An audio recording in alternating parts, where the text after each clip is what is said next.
ఏం చేయాలో చెప్పాలి ఈరోజు. ఎందుకంటే అయితే తమ యొక్క పరిపాలనా వైఫల్యాలను సరి చేసుకోవాలి. లేదంటే రేవంత్ రెడ్డి గారి ఫార్ములా ప్రకారం ప్రభుత్వ భూములు అమ్మాలి.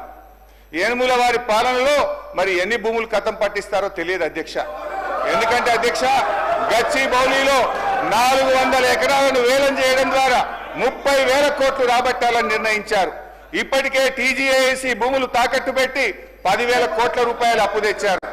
ఇప్పుడేమో హెచ్ఎండిఏ ఆస్తులు తాకట్టు పెట్టి మరో 20,000 కోట్ల అప్పు తెస్తామని మొన్ననే అసెంబ్లీలో సమాధానం చెప్పారు. హెచ్ఎండబ్ల్యూఎస్ఎస్ జిహెచ్ఎంసీ ఆస్తులు తాకట్టు పెట్టి మరో 20,000 కోట్లు అప్పు తెచ్చే ప్రయత్నం చేస్తున్నారు. హౌసింగ్ బోర్డు భూములు అమ్మకం ఇప్పటికే షురువైపోయింది. నాడేమో ప్రభుత్వ భూములు పెద్దలు ఇచ్చిన ఆస్తని, జాతి సంపదని, చచ్చిపోతే బొంద పెట్టడానికి జాగుండదని రేవంత్ రెడ్డి గారు చాలా గొప్పగా సుభాషితాలు చెప్పారు. ఇవాళనేమో అధికారంలో రాగానే బరాబర్ భూములు అమ్ముతామంటున్నారు. అమ్మకానికి నోటిఫికేషన్లు ఇవ్వడం షురువైపోయింది. అధ్యక్ష, అమ్మొద్దని ఆక్షేపించిన నోటితోనే ఇవాళ భూములను అర్రాస్ పాట పాడుతా ఉన్నారు అధ్యక్ష. దీన్ని వాటన్ తీరు మాట్లాడే దిగజారుడు రాజకీయం అంటారు అధ్యక్ష. మొత్తంగా 50,000 కోట్ల రూపాయల ఆస్తులు తాకట్టు పెట్టి లేదా ఆస్తులు అమ్మడం ద్వారా భూములను ఆస్తులను 50,000 కోట్లను సమీకరించే ప్రయత్నం చేస్తున్నారు.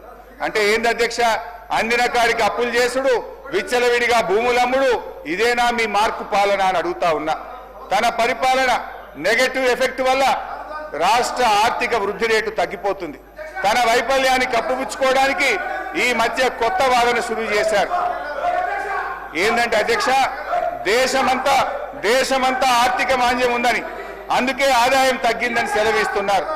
అధ్యక్ష, ఒక నిమిషం వినాలి సార్, మంత్రి గారు వినండి. అధ్యక్ష, కర్ణాటక, మహారాష్ట్ర, తమిళనాడు, ఆంధ్రప్రదేశ్ సహా దేశంలో ఎక్కడా కనిపించని ఆర్థిక మాంద్యం ఇవాళ తెలంగాణలో మాత్రమే ఎందుకుంది?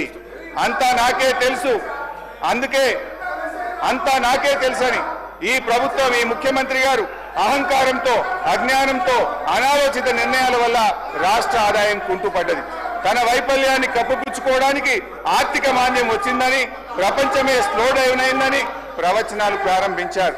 ఏ రాష్ట్రానికి లేని ఆర్థిక మాంద్యం తెలంగాణకే వచ్చిందా?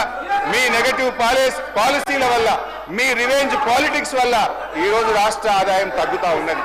రేవంత్ గారి పాదం స్పీకర్ సార్, మీ ధన్యవాదాలు సార్. హరీష్ రావు గారు కూడా రిక్వెస్ట్ చేస్తున్నారు. ఒకటే సార్, ఎక్కువ ఇంటర్వ్యూ అని. అరే నీకు చెప్పకముందే భయపడితే ఎట్లా?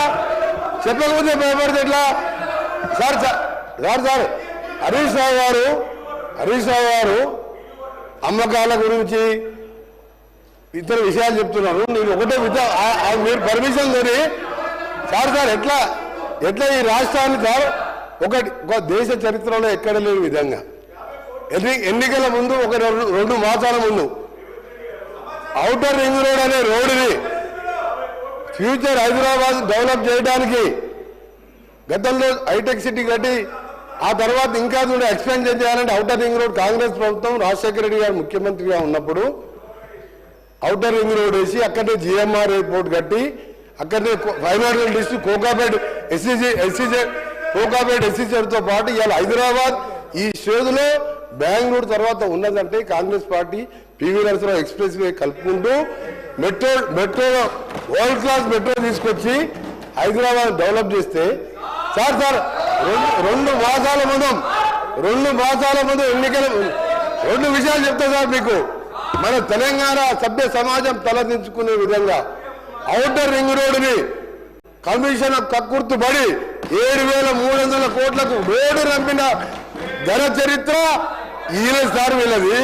రెండవది sir excise sir excise shops restaurant ఇది ఇంకా 3 నెలల సమయం ఉంటే 3 నెలల ముందే అప్లికేషన్ తీసుకొని నిరుద్యోగుల దగ్గర 2,000 కోట్ల రూపాయల నాన్ రిఫండబుల్ పేరు మీద వసూలు చేసి షాపులు కేటాయించుకొని ఎన్నికల ముందు చేసిన కథలు. ఇక భూముల అమ్మకాలు, కోకాపేట్ల యాక్షన్లు, వీళ్ళ బిరామీలు 100 కోట్ల లెక్క పెట్టిన భూముల చరిత్ర మేము చెప్తాం, ఆ రిప్లై చెప్తాం. హరీష్ రావు గారు దేశంలో రాష్ట్రంలో మన దేశంలో కాదు ప్రపంచంలో ఎక్కడ కూడా మీ కట్టే రోడ్డు విలువ అధ్యక్ష ఆ కన్స్ట్రక్షన్ కాస్తే 6,500 కోట్లు రోడ్డు ల్యాండ్ ఎక్విజిషన్ కలితే కదా ఆ రోడ్డు విలువ 1,00,000 కోట్ల పైన ఉంటుంది అధ్యక్ష. రోడ్డు నమ్ముకుంటారు అధ్యక్ష ఎవరైనా ఈయన భూముల అమ్మకాల గురించి మాట్లాడుతున్నాడు. హరీష్ రావు గారు భూముల అమ్మకాలు మాట్లాడుతున్నారు. హరీష్ రావు గారు మొత్తం తెలియదు అధ్యక్ష. హరీష్ రావు ముందు పెట్టి మాట్లాడిపిస్తారు, వెనక నడిపించే 2-3 ఉన్నారు. హరీష్ రావు మొత్తం తెలియదు. దయచేసి మీ చరిత్ర తెలుసుకొని మాట్లాడండి.